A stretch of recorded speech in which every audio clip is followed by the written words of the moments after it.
Advocate Jaishankar നമുക്കൊപ്പം telephone ലൈനുണ്ട്. Shri Jaishankar, അങ്ങ് കേട്ട് കാണുമെന്ന് കരുതുന്നു. 2015 ബോംബ് നിർമ്മാണത്തിനിടെ കൊല്ലപ്പെട്ട 2 പ്രവർത്തകർക്ക് രക്തസാക്ഷി പദവി നൽകി അവർക്ക് വേണ്ടിയുള്ള സ്മാരക മന്ദിരം ഉദ്ഘാടനം ചെയ്യാൻ പോവുകയാണ്. അപ്പോൾ ഈ ബോംബ് നിർമ്മാണമൊക്കെ ഔദ്യോഗികമായി പാർട്ടി തന്നെ, ഇപ്പോൾ നേരത്തെ BJP കാര്യവും ഫെലിക്സ് സൂചിപ്പിച്ചു, പാർട്ടി നേതൃത്വങ്ങൾ തന്നെ ഇതൊക്കെ അംഗീകരിച്ചു കൊടുക്കുകയാണല്ലോ. പാർട്ടി നേതൃത്വങ്ങൾ അംഗീകരിച്ചു കൊടുക്കുന്നു എന്ന പരാമർശം തെറ്റാണ്. പാർട്ടിയുടെ അറിവോടും സമ്മതത്തോടും പാർട്ടിയുടെ താല്പര്യത്തിന് വേണ്ടിയിട്ടും പാർട്ടിയുടെ ആജ്ഞാനുസരണവുമാണ് ഈ ചെറുപ്പക്കാർ അവർക്ക് മുൻ പരിചയമില്ലാത്ത ബോംബ് നിർമ്മാണം എന്ന ഒരു കലയിൽ അല്ലെങ്കിൽ ഒരു ശാസ്ത്രീയ വ്യവഹാരത്തിൽ ഏർപ്പെട്ടത്. അപ്പൊ അവര് ബോംബ് ഉണ്ടാക്കിയത് എന്തിനു വേണ്ടിയിട്ടാണ്? വിഷുവിന് പൊട്ടിക്കാൻ വേണ്ടിയിട്ടാണോ? അല്ലെങ്കിൽ പെരുന്നാളിന് പൊട്ടിക്കാൻ വേണ്ടിയിട്ടാണോ? അല്ല. അവർ ഈ ബോംബ്, നാടൻ ബോംബ് എന്ന് പറഞ്ഞ അപകടകരമായ വസ്തു നിർമ്മിച്ചത് ഫാക്ടറി ലൈസൻസ് എടുത്തിട്ടുമല്ല. അങ്ങനെ ഒരു ഫാക്ടറി അപകടമായിട്ട് നമുക്ക് കണക്കാക്കാൻ പറ്റുമോ? ശിവകാശിയിലൊക്കെ പടക്ക നിർമ്മാണശാലയിൽ തീപിടുത്തമുണ്ടായ ആളുകൾ മരിക്കുന്നത് നമ്മൾ വായിച്ചു. ഇതങ്ങനെയല്ല.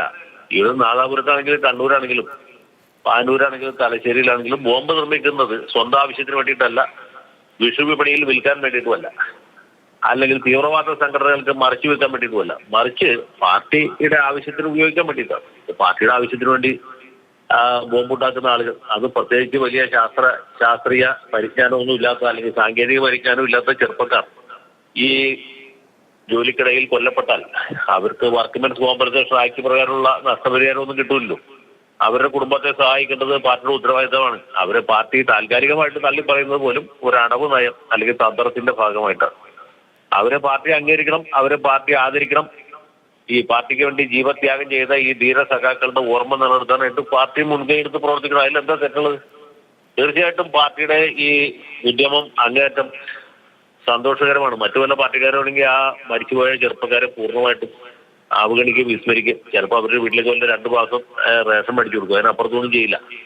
ഇത് പാർട്ടി ശത്രുക്കളുടെ വെട്ടേറ്റ് മരിക്കുന്ന പോലെ, അല്ലെങ്കിൽ പാർട്ടിക്ക് വേണ്ടി കൊലപാതകം ചെയ്യാൻ പോയിട്ട് പ്രത്യാക്രമണത്തിൽ മരിക്കുന്ന പോലെ തന്നെയുള്ള ഒരു ധീരകൃത്യമാണ് ഈ ചെറുപ്പക്കാർ ചെയ്തത്. അവരെയാണ് ആദ്യം രക്തസാക്ഷികളാക്കേണ്ടത്. അത് പാർട്ടിയുടെ ആ തീരുമാനത്തെ ഞാൻ ഇത് കണ്ണൂർ ജില്ലയിലാണെങ്കിൽ സഖാവ് ജയരാജന്, അല്ല കോഴിക്കോട് ജില്ലയിലാണെങ്കിൽ സഖാവ് മോഹന മാഷയും ഞാൻ അഭിനയിക്കുന്നു. മന്ദിരം ഉദ്ഘാടനം ചെയ്യുന്ന സഖാവ് MV ഗോവിന്ദൻ, അദ്ദേഹം പൊതുവെ അക്രമത്തിന് കൂട്ടുനിൽക്കുന്ന ആളല്ല. പക്ഷെ ഇങ്ങനെ ജീവഹാനി നേരിട്ട 2 സഖാക്കളുടെ ഓർമ്മ നിലനിർത്തുന്ന ഈ രക്തസാക്ഷി മന്ദിരം ഉദ്ഘാടനം ചെയ്യുന്ന അദ്ദേഹത്തെയും അഭിനന്ദിക്കും.